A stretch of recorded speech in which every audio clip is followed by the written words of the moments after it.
اس کی نیکی، اس کی عبادات، اس کی تلاوت، اس کی زندگی کی حفاظت بھی کیوں؟ کہ اس کے تقوی کی وجہ سے، خوف خدا کی وجہ سے. اور فرماتے کہ جس دل میں خوف خدا پیدا ہو جائے، جس دل میں تقوی کا نور پیدا ہو جائے، حضرت خواجہ حسن بصری کہتے ہیں کہ اللہ اس کو کہتے نہ دنیا بھی رسوا کرتا ہے تو نہ آخرت بھی رسوا کرتا ہے. اور دوسری چیز کیا جس کی فکر رہنی چاہیے؟ آپ فرماتے ہیں کہ نیکیاں کتنی بھی ہوں مگر یہ یقین نہیں کہ پتہ نہیں قبول ہوں گی یا کہ نہیں.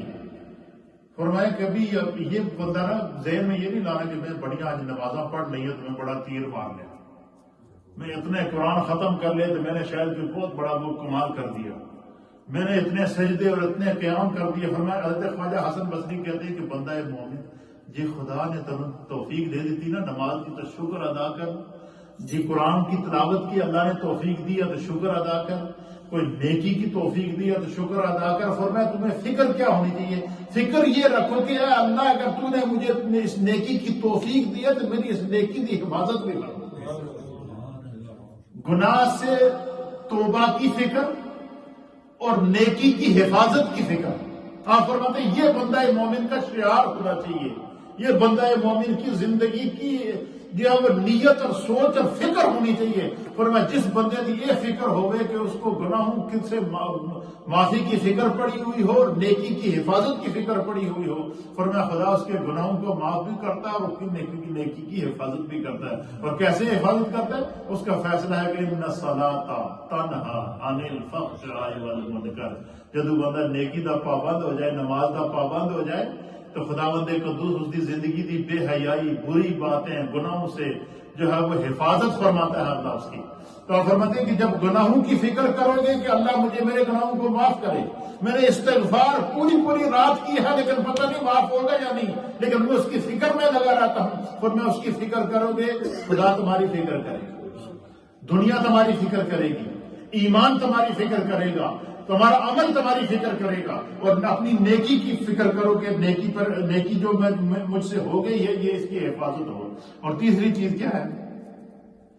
آپ فرماتے کہ اپنی گزشتہ زندگی کا تو علم ہے کہ کیسی گزری، جڑی زندگی گزر گئی اس کا ہر بندے کو علم ہے کہ کیسی گزری ہے.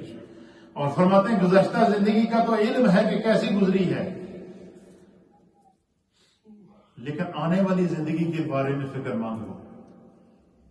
گزشتہ زندگی کا علم ہے، بندے کو گناہوں کا بھی پتہ ہے، نیکیوں کا بھی پتہ ہے، اور توبہ کرتا رہے، گناہ پہ بھی توبہ کرتا رہے، نیکی کی بھی فکر کرتا رہے. لیکن آئندہ جو آنے والی زندگی ہے فرمایا اس کے لیے پلان بنائے کہ میں اس زندگی میں جو ہے وہ گناہ کی وادی میں قدم نہیں رکھوں گا، شیطان کے راستے پر نہیں جاؤں گا، جو میرے ذمہ احکام ہیں میں ان پر پابندی کروں گا، جو میرے ذمہ فرائض ہیں میں ان پر پابندی کروں گا، جو میرے ذمہ حقوق ہیں میں ان کی پابندی کروں گا. کیوں کہ میری زندگی تھوڑی ہے، پتہ نہیں سانس کب نکل جائے. فرمایا نیت کرنا تمہارا کام ہے، کوشش کرنا تمہارا کام ہے. تم اپنے رب کے متعلق جیسا گمان رکھتے ہو وہ تمہیں اس سے زیادہ قریب بڑھ کر تمہیں اپنا اس کا صلہ عطا فرمائے. اور پھر فرماتے ہیں کہ یہ تو یقین ہے کہ اللہ تعالیٰ جنت اور دوزخ دو ٹھکانے، اللہ تعالیٰ نے جنت اور دوزخ دو ٹھکانے بنائے ہیں، لیکن یہ معلوم نہیں کہ اس میں ہمارا ٹھکانہ کون سا ہوگا. اور میں اس فکر میں رہے کہ اللہ مجھے جہنم میں نہ لے جانا، میرا ٹھکانہ جنت ہی بنا. اور میں یہ فکر ہر انسان کو کرنی چاہیے. اور پانچویں چیز کیا ہے؟ آپ فرماتے ہیں کہ یہ پتہ نہیں کہ اللہ تعالیٰ آدمی سے راضی ہے یا کہ ناراض ہے.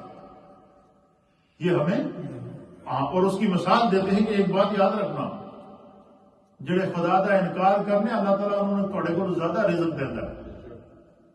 کفار پوری دنیا کے آپ کفار دیکھیں نا، بڑے بڑے خوشحال ہیں یا کہ نہیں ہیں، ان کو رزق ملتا ہے یا کہ نہیں ملتا. اور جڑے دہری ہے اس کو کہتے ہیں کہ جڑے خدا کے وجود کا بھی انکار کر چھوڑے، اس کو دہریہ کہتے ہیں کہ جنہوں نے خدا کے وجود کا بھی انکار کر دیا خدا انہوں نے بھی رزق دیتا ہے. جڑے کافر ہیں خدا انہوں نے بھی رزق دیتا ہے، جڑے مومن ہیں اللہ انہوں نے بھی رزق دینا ہے. لیکن رزق کے ساتھ ساتھ بسا اوقات ایسی آزمائشیں آ جاتی ہیں کہ انسان برتائی حیرت میں پڑ جاتا ہے، لیکن اس کا ایمان بڑا مستقیم ہوتا ہے. آپ فرماتے ہیں کہ جو ہے وہ پتہ نہیں کہ اللہ تعالیٰ مجھ سے راضی ہے یا ناراض. بس جس شخص کو عمر بھر یہ 5 فکریں لگی رہیں، حضرت خواجہ حسن بصری جس بندے نے 5 فکر رہے کہ پہلی فکر کیا کہ جو ہے وہ گزشتہ مجھ سے جو گناہ ہو چکے ہیں اللہ مجھے معاف کر دے، میری جتنی توفیق ہے میں توبہ کروں گا، یہ فکر رہنی چاہیے۔ اور دوسری ہے کہ جو نیکیاں ہو گئی ہیں خدا ان کو سنبھال کے رکھے، اللہ ان کی حفاظت فرمائے۔ اور تیسرا یہ کہ اپنی گزشتہ زندگی کا علم تو ہے، اللہ معاف کرے، آئندہ آنے والی زندگی کے لیے پلان کرے کہ میں ایسا کام نہ کروں کہ جب میرے گناہ اور چوتھی چیز کیا ہے کہ جنت اور جہنم کا 2 ٹھکانے ہیں، یہ یقین ہے اور اس فکر میں رہے کہ اللہ مجھے جہنم سے بچا کے رکھے اور جنت عطا فرمائے۔ فرمایا یہ فکر ہر بندہ مومن چاہے وہ مرد ہو یا عورت ہو اس کو ہونا چاہیے۔ اور 5ویں چیز کیا ہے؟ فرمایا کہ بندے کو یہ فکر رہنی چاہیے کہ اللہ تعالیٰ پتہ نہیں مجھ سے راضی ہے یا کہ ناراض ہے، یا اللہ مجھ سے راضی رہی۔ حضرت خواجہ حسن بصری نے زندگی میں 5 فکراں تسی اپنے پلے باندھ لیو، تھوڑے چہرے تے کہکا نہیں آئے گا، کہکا لگا کر ہنسو گے نہیں، تمہیں فکر آخرت تمہارے دل میں آئے گی، تمہارے دل میں تقوی کا نور آئے گا، تمہارے دل کے اندر دین کی محبت آئے گی، تمہارے دل کے اندر خوف خدا آئے گا، اللہ تعالیٰ تمہیں گناہوں سے بچا کے رکھے گا۔ اور فرماتے حضرت خواجہ حسن بصری فرماتے ہیں یہ جڑی 5 چیزاں میں تمہیں دسیاں ہیں، ان 5 چیزوں کی اگر انسان بندہ مومن فکر کر لے، سرکار خواجہ حسن بصری کہتے ہیں کہ اس دی آخرت بخشش یقینی ہے، اس کو سرکار دو عالم صلی اللہ علیہ وسلم کا قرب نصیب ہوگا، حضور کی شفاعت اس کو ملے گی، اس کی قبر بھی، اس کی زندگی بھی سکون سے گزرے گی، اس کی آخرت کی زندگی بھی سکون سے گزرے گی۔ اور دنیا کے اندر بھی آپ نے دیکھا ہوگا کہ یہ جتنے اولیاء اللہ ہیں، ہم جیسے بندے ہی ہیں نا، وہ ان کے پاس مخلوق خدا کا ہجوم کیوں رہتا ہے؟